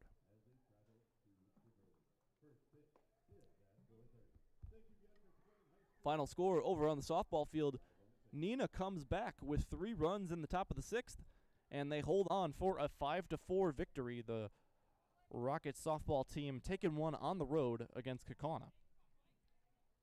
Here on the baseball diamond, Kaukauna looking to even things up on the day and take the varsity baseball game. They're up 6. New pitcher into the game, James Weiland, to face Vandeloo, and a pitch is inside. Bron Schaefer at the top of the order on deck. Schaefer has reached 3 times today. Vandeloo grounds it to the right side and through. Seegers around 3rd. Throw coming in from Helen Green is offline. Leno takes 3rd, and an RBI single for Blake Vandeloo makes it 10-3. Now batting, center fielder number 1, Bron Schaefer.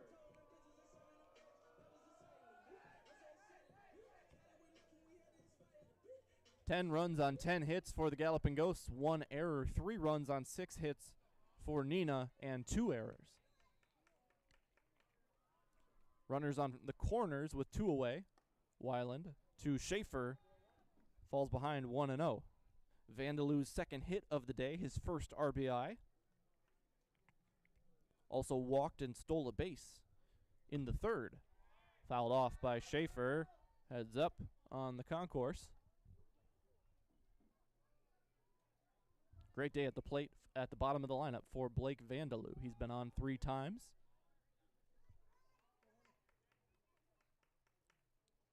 Schaefer, this one is foul. It's going to get farther down the line. And it's 1-2. Schaefer, 2 for 3 with a walk, 2 singles, 2 runs scored, a stolen base, and an RBI. Looking to bring home a run here. 1-2 from Weiland is outside, and that'll make it 2-2 as I had the count backwards. Count is even. Kaukauna leads by 7. Looking to extend the lead further. as we head to the top of the 7th. Schaefer grounds this one to Pierre at second base, takes a weird hop off of his glove. Leno scores, Vandaloo to second, and Braun will reach. Now batting, second baseman number 3, Caden Kress. It'll be ruled an error by me, as that should have been an out, but that proves what the speed of Braun Schaefer does to fielders, as Pierre had to field that one sort of off to his side if he was going to get a quick throw to either second or first. Caden Kress takes ball number 1. So now it's first and second.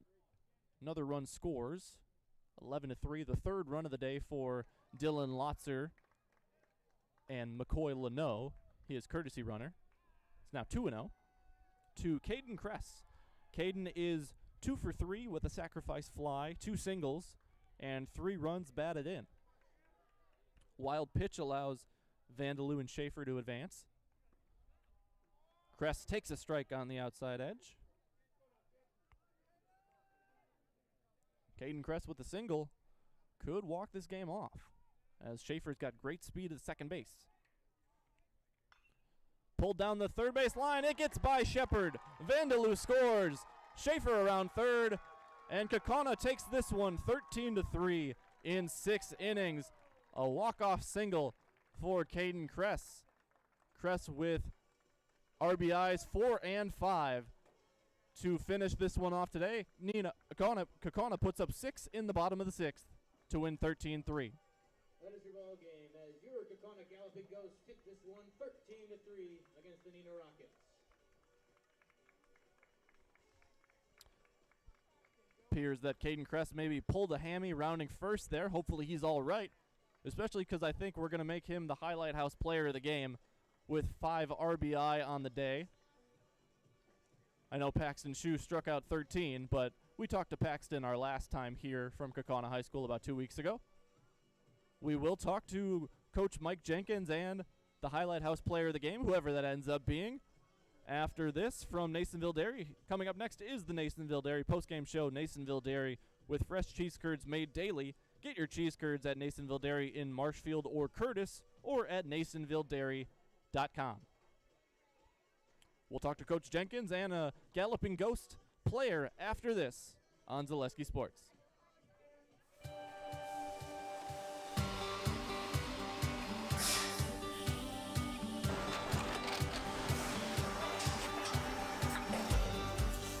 Good day. My name is Ken Hyman, and welcome to Nasonville Dairy here in central Wisconsin, Marshfield, Wisconsin, as a matter of fact.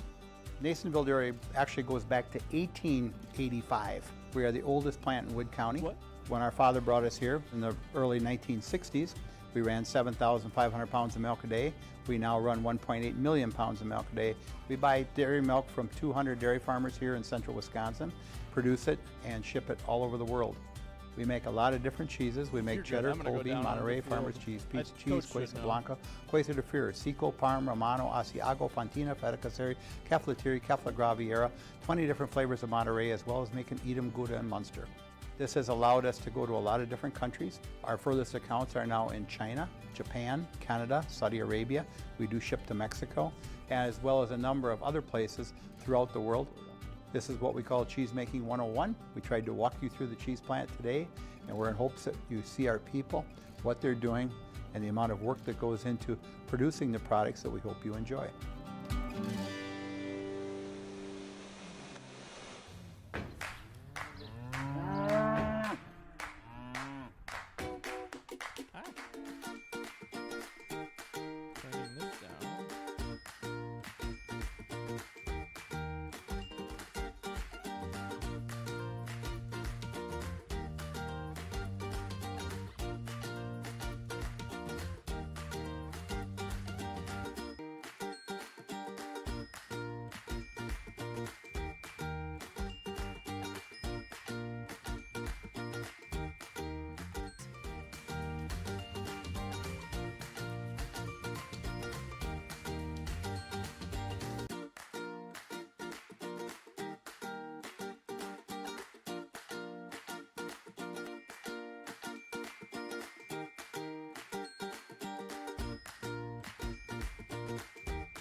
We make a lot of different cheeses. We make cheddar, Colby, Monterey, Farmer's Cheese, Pizza Cheese, Quesa Blanca, Quesa de Freire, Seco, Parm, Romano, Asiago, Fontina, Feta Caseri, Cafetieri, Cafla Graviera, 20 different flavors of Monterey, as well as making Edam, Gouda, and Munster. And the cheese be with you.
Okay. We're here with Coach Jenkins and Braun Schaefer. My portable mic not working, so I'm just gonna kind of talk to this one, and then I'll take it off my head.